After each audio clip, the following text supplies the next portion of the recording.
Hey, would it be? It's your boy Dre OG. Welcome back to the OG family. Make sure y'all smash that like button, subscribe to my channel if you're rocking with the vibes and the content. But look, today we got these crazy facts about history. Didn't teach you in school.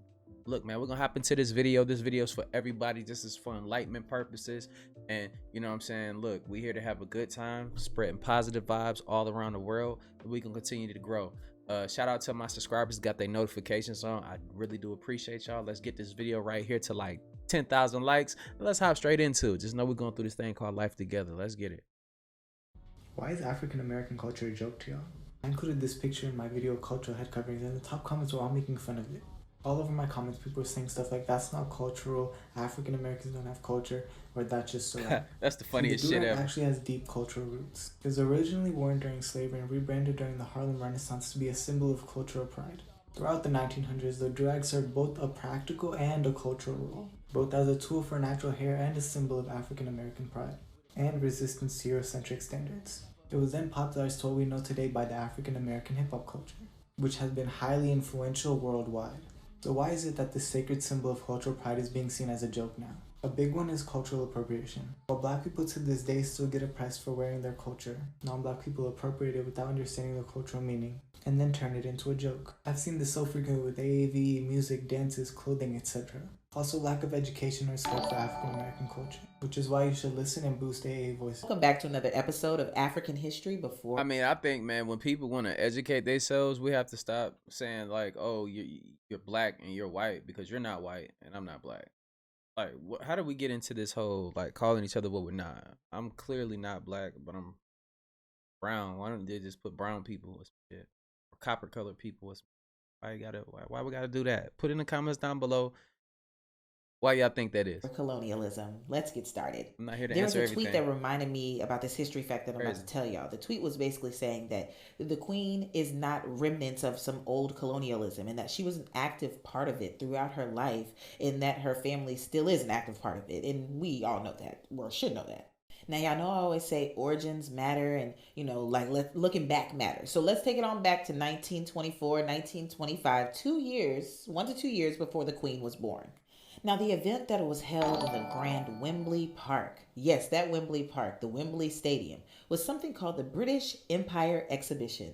The British Empire held this event because they were feeling threatened by other countries. So it was a bunch of pomp and circumstance, showing how many countries they've colonized, the artifacts they've gotten from there, blah, blah, blah. And when you look up this event, what you won't find is there were human zoos there. But instead of calling them human zoos, of course, they called them races in residence. Here's a map from the exhibition, and as you can see, there are little trolleys that take you around the different parts of the park and different parts of the exhibition. But what they don't tell you is that these little details and exhibitions are actually human zoos. There are about 250 people living in this human zoo that included Malaysians, Chinese, West Africans, and other people from places that they colonized. The human zoos or exhibitions were very controversial, but very, very popular. You think? And because these human zoos or human exhibitions were so popular, British patrons would come specifically to mistreat or demean the people that were basically imprisoned here. So you know I like to come with the facts. Here's a clip from the British Empire Exhibition. As you can see, the British patrons are walking in and out of the Sierra Leone exhibition. In this video, you'll see African women quickly bowing to British visitors. They bow several times, and you can see the British visitors laughing, looking in awe, pointing. It's also very interesting to them.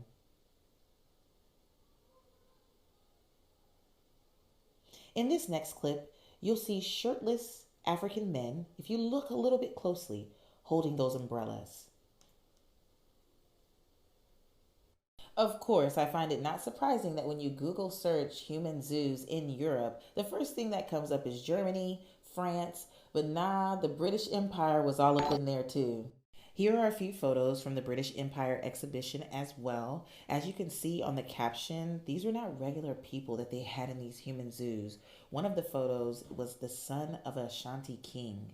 Like, it's crazy. It's crazy. What's crazier, actually not that crazy when we're talking about colonialism, is that these human exhibitions were held up until like 1938, 1940.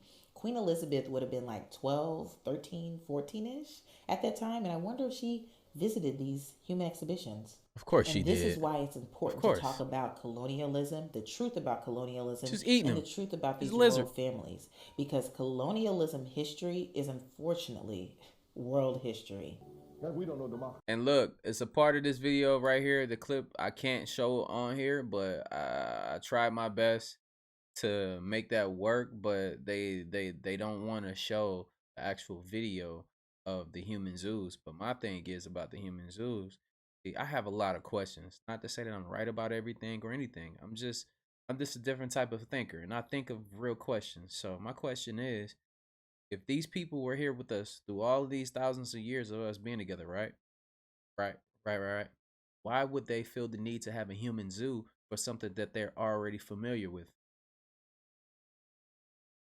Don't worry, I'll sit here and wait. I'll make this a year long video, just me sitting here waiting on somebody to answer that shit. Truthfully, I don't know, man. It's wild though. Just to think about, like, and through portals. In 1803, It's okay though. gave the freest world, the freest nation to the entire world. The only country in the world that did not allow slavery was Haiti. And not only did not allow it, but the only country in the world that put its natural resources towards fighting against any oppression was Haiti.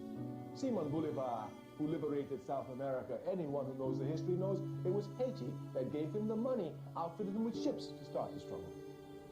And the Haitians demanded only one thing of Bolivar. When you free Venezuela, when you free Colombia, when you free Argentina, when you free Peru, free the slaves. The only condition of which they required of Simon Bolivar. This is history. You can't hide the truth, and if you know your history, you look for history, you will find it. You can imagine the threat that history imposed, that Haiti imposed upon America since 1803. There was nothing that American imperialism. One other thing I must tell you. From this period, 1803, Haiti fought every major European power, the Americans, the French, the Spanish, the Germans, the Portuguese, all of them, trying to bring Haiti down, and not one of them could make Haiti renege on her democratic principles. On that country, there would never be on that territory a slave. Every man, every woman was free. You just make it to Haiti and you're free, no slavery. Everywhere else, there was slavery. Everywhere else. In the great America, they were, let's not talk about that. So anyway, you could imagine the threat that Haiti posed. American imperialism, all of its life, had only one objective: to bring those slaves back onto the plantation.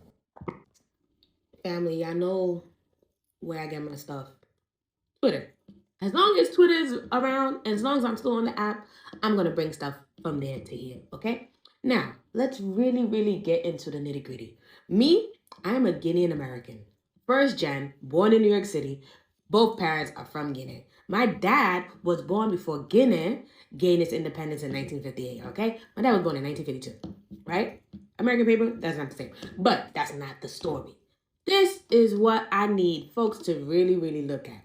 78 years ago, on December 1st, 1944, hundreds of African soldiers who helped defeat the Nazi were shot to death by the French army because they rightfully asked for their salary. When in history has France ever done right on this damn earth? When? Let me know, because I, who love history, right, never seen France ever do nothing right to anybody besides their damn selves. They can't even do that right by them damn selves. But let France tell you some revisionist shit and act like, oh, they're for Africa and all this other stuff. They're still taking money from Africa. Me, I got beef with all the African nations that's still giving money to France. Because I'm like, if we all get together and make sure they don't get money, they cannot survive. What natural stuff that France got makes them survive? They are living off of Africans. But we're gonna have another conversation about this. But France, okay? Hey, look, check this out though. But shit, stuff is changing though. Like, you got to think, man. Like, presidents in Africa, they're having, sit downs and talks with, representative from over here. But guess what though? They're not meeting with the representatives you think. They're meeting with people that look like us. That's because we're bridging the gap. And you can see, y'all been looking at the political climate. Everybody's on their hands and knees speaking to Africa. Everybody knows that the resources are from there. The gig is up. Everybody knows that they need Africa. The gig is up. But also, we are all one people. We are all on this earth together. We're indigenous, and that we understand that together. That's something that we can understand. I don't think everybody else that's not us understand that. Like, we get it. But the more you try to mistreat my people, the worse it's going to be in the future. And that's simply what's happening right now. It's karma. It's cosmic karma. All the things that was done to us are going to begin to happen to others. For people that believe in karma, it's cosmic karma. It's coming back around.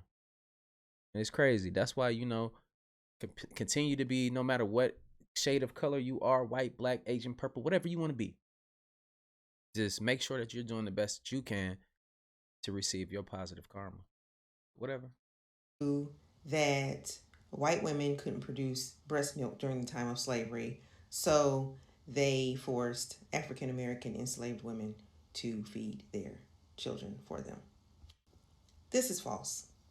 The reason why white women slave owners wanted enslaved black women to feed their infants, it was just out of pure evil.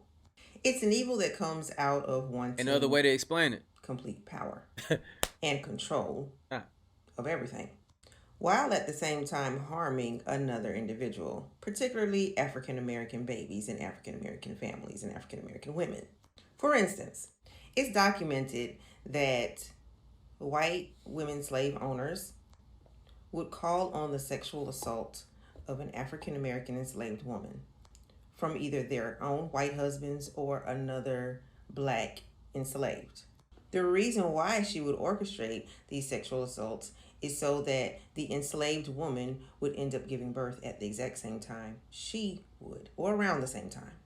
This would then prevent her from having to breastfeed her own child. Why didn't she want to breastfeed her own child? Because, and I quote, from the book titled, "They Were Her Property, White Women as Slave Owners in the American South," there was a, quote, distaste for breastfeeding because it made her a slave to her own children, end quote. So just in that alone, you can see the power and the control factor and the ego factor. This gave her control of her husband. This gave her total control of her own body. This gave her control indirectly of another woman, particularly the African American enslaved woman.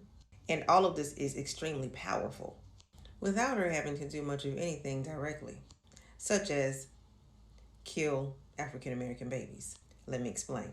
While an African American baby was being born, at the same time her child was born, although she was capable of feeding her own child breast milk, she removed the African American mother from her own child who needed food so that African American woman could go in and feed hers. At the same time, the African American child is malnourished, sometimes having to be fed off of cow milk, dirty water, or any other type of concoction just to try and keep the child alive. Because the breast milk from that African American woman belonged to that white infant. During the times of slavery, several African American infants passed away. Not only were African American enslaved women going in and caring for the white infants and working on the fields and working, period, they would have to find time to escape to feed their own, meaning their babies were not being fed as much as the white ones. Truly diabolical. Welcome back to another episode of African History Before Colonialism and Mixing Up Beautiful Nail Polish. Now, this shade that I'm making is a brand new shade. I never thought I'd be sitting here watching somebody make some nail polish, I'm having a hard time figuring out a name for this shade, get some information. but I think the history lesson that I'm about to do might inspire me. We're going to go back to the early 1900s and talk about the 10,000 Nigerian women who fought against the British colonial government in Nigeria and inspired and started the movement of decolonizing Africa. First, we're going to talk about how significant women were in pre-colonial West Africa. They weren't just goddesses or mythical queens. They actually held prominent roles in society. And there weren't just a few of them. Yeah, they did, there were for sure. Plenty of women in high-ranking roles in society. They led armies of men into battle. You want to know what's crazy about that too? Like other races and stuff, they couldn't understand why we had women in power as well. But You have to understand how things work. Understand how things work. There's a yin and a yang to life, man. We have to have some type of balance. And we see these things happening with, we can, for example, the way that we run through resources and, the way that the earth is reacting to that. Everything is thrown off of balance. The circle of life is thrown off of balance because of greed and control issues. And we all know what the fuck, what that is. They also had significant roles in the political system. Even in some societies where there was high-ranking women, they themselves could obtain wives. These wives weren't obtained for the traditional purposes that we understand, but it was more so for kinship, for friendship, and it was to help other women in the society flourish as well. When Europeans came to visit Africa and noticed these societies being ran this way and being ruled by women, they just didn't understand. In many of the historical documents and writings about West Africa and women's role in society is through a European lens. Because of their views, they began downplaying women's roles in African societies, and soon after introduced colonialism, which changed the way women were seen in Africa forever. It's so history, now that we understand not our story. Significant role that women played in pre-colonial Africa, let's talk about the Women's War in Nigeria. So the British colonized Nigeria in 1901, and during that time they used indirect rule. So basically what indirect rule is basically ruling a country through the local chiefs and political systems, and it saves a lot of money as well. You don't have to build a whole colonized administration in the country that you're colonizing. All you have to do is just get the local chiefs, the local authorities to do your bidding. But what the British failed to realize was that these West African women were not like them European women they knew from up there. See, the thing is, Nigerian women were traditionally allowed to be in all levels of the government, in addition to having a major role in the marketplace and economy. In pre-colonial West Africa, men and women did the domestic roles, and they also collaborated on pretty much everything. Men and women just simply understood their significant roles in society. Women were even allowed to start and participate in political movements. First, I want to say thank you guys for support. You want to know what's even crazy about that? When you think about it, like, we're having a crisis right now because the men see the lines, what they want to do with laws and stuff. They're trying to blur the lines, and nobody knows what their position is. Everybody has a position in life. And like I said about that yin and that yang, that's being disrupted by all of these things that shouldn't be happening. All of these things that aren't organic for our lifestyles, for our mental, everything. They're trying to blur the lines on everything. And I don't want to get too deep into that because you already know what it is. But it's to the point where the man in the house don't even know his position. Then on top of that, he can't even be in position to even be a man because they're doing everything they can to stop you from getting the shit that you deserve, the jobs that you deserve. And that's why it's important for us to have our own. But we can see what history done to us, and that's why we do these videos. You can see the Black Wall Street, what happened. Martial law was against us when our people built up that stuff and we were thriving. Then they want to take that and use it for themselves, what we were doing. You know, everything here in these United States, this corporation, we built it. We built that. It's not just us saying that. It's a fact. It's not an opinion you can get in your feelings all you want to. We built it. So put some respect on it and stop the bullshit, you know? Important this page on African history, culture, and greatness. Now, with that said, let's get back to it. There has been a vicious attempt to cut Africans out of Egypt. To cut Egypt out of Africa without looking at any evidence. Real shit. Let me present you with Exhibit A. This is a paddle doll. Probably the first dolls ever made in the world. This is a Kemet Egyptian doll. Wonder why it looked like that, huh? Now, these dolls date back between the first intermediate period and the Middle Kingdom. The same. Now, that's between 22 and 1800 BC. Now, the Middle Kingdom was between the 11th and 13th dynasty. Now, anybody with common sense would know this is an African doll with African hair. Ladies, correct me if I'm wrong. Now, to be clear, how many European styles have you seen like this? Why haven't they showed these images to us? They don't want us to know about our history. And I know some of these clowns in the comments section are going to be like, he's lying. Well, go look it up. Like, Google it and then come back. Google it. Ancient Egyptian dolls. They're at all the museums. The British Museum, all of the European museums, our history is scattered. Now, at the beginning of the 11th dynasty, there was a king that reunited Upper and Lower Egypt. Now, this is Mentuhotep II of Thebes. This is the 11th dynasty that ushered in the Middle. Hey, look at that statue now. Imagine if he had his nose. Look at him. Look at the statue. Look at me. Take a moment of silence. Enjoy this. Let me do my arm like that. Let's stop fucking playing with me. Kingdom. Look at the nose and look at the lips. This is what the indigenous people of Kemet looked like. So now you guys know where the Barbie doll got its origins from. So ladies, when you see this image, just know that it's not the original. Yo, so look, this is famous history that was stolen from our people. Louis Vuitton took this textile and actually marketed it as their own. As we can see, this came from West Africa. It was engraved on this sculpture right here. So you mean to tell me they stole our history and got our people paying thousands of dollars for what was already ours? Yeah, that's right. Like they always do, steal our history and make it like it's their own. All right, so the last one was about Louis Vuitton. Now let's jump on Versace. This is from the 8th century, a traditional textile from the Congo, another place in Africa, right? They keep stealing our African history and acting like it's their own, man. No, this is nothing new. They've been stealing our history and acting like it's their own. I just want to bring light to it. Now, there's 54 countries in the continent of Africa that all been colonized individually. Everything literally comes from the motherland, but they don't want to give us the credit. They literally colonized each of these countries, stole our history, and stripped us for our resources.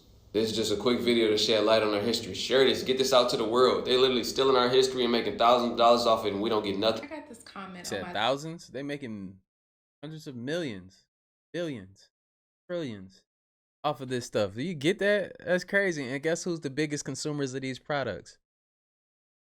You're looking at them. Well, not me particular. I got on my own shit, as you can see. You know, like I got on my own shit. And look, I'm gonna tell y'all this: all of these big companies, bro, they all have the same clothes, man. Y'all can get on Alibaba and look this stuff up yourself. Check out the clothing and stuff that you wear. You can create your own vision of what's gonna come. What needs to be our products in the future. Come out with a new swag, y'all. I implore y'all to step out here right now and become something great, because you all have it inside of you. You're just choosing when and when not to use it. And a lot of people aren't using it right now. Powerful. Get it. I'm looking forward to seeing what y'all, because we got some people out here, man, that want to do this, but you don't know. Get on Alibaba, look this stuff up, source your ideas, man. Make this your reality. That's how you do it. Not sitting there hoping and praying to a God that's not going to answer you. Real talk. How many times has he answered you? Because if our God put us here, right, for a reason, to walk, to do our own spiritual walk, right? He already gave us all the tools. So if I was your dad, if I was your God, right, I'll be looking at you like, yo, are you going to get out here and use what I showed you? Just like your parents when they try to prepare you for life. You know, you have everything right here in your hands. You just have to understand that and get out here and get it. It's not going to be given to you. We have to go out here and get it. Stop asking people for stuff. We the only race of people that sit here and ask. We feel like people should just give us. Nah, we got to take our stuff back. And this is how you do it. You step out here.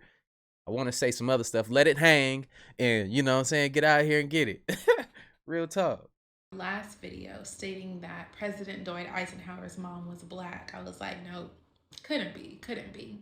And then I looked it up and I found a New York Times article stating that his mother, Ida's mixed race heritage had been debated for decades. Then I looked up the picture of Eisenhower's mom, Ida, and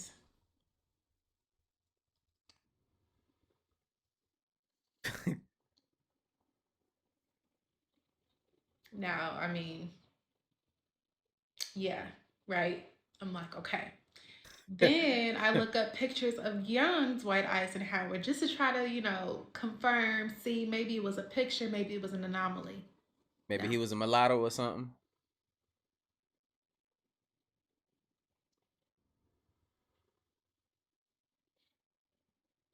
Why would they take?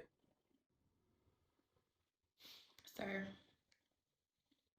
I mean, here's one in color. I mean, I really don't think there's more to speculate on. The pictures speak for themselves. Hey, look, man, you get fed a bunch of malarkey, man. Hopefully, a lot of y'all, the stuff that they wanted you to learn in school, hopefully you really just brain dump that once you pass the class. At least get a C and keep going about your life. You know what I'm saying? That's why I was an expert at. I was just gonna get a C and keep going because I knew, man, as a child that I felt it in my bones. I felt it in my spirit. I came into this world knowing about myself without anybody having to tell me anything. You know what that is now? Now I'm older, now I start to understand what that is. It's my own DNA speaking to me. My ancestors' DNA is within mine. Everybody that came before me, right here. This is why our blood and our genetics is so important, and we shouldn't share it with the world. That's why Ancestry.com, is sharing people's information, and that information is only 0.01% like accurate or something like that. So people are giving dog DNA to these people, and they're coming back and telling y'all that y'all come from West Africa or you come from here and here, here and there. Lies, people. Lies. Now they're selling your information for profit. Once again, using you to make a profit. It's crazy. It's wicked out here, and they think that you should just accept it. You shouldn't just accept anything. But look, man, I'm gonna leave it right there. I love y'all. I implore everybody from every different walk of life, you go out here and you figure out your ancestry, you figure out your history, and you really start to see who you are and what your people were. And it's not just what people tell you that it is. So hopefully y'all good with that, and I'll see you in the next video. And like I always say, spread love, because there's too much hate in this world. Love you guys. I'll see you in the next video.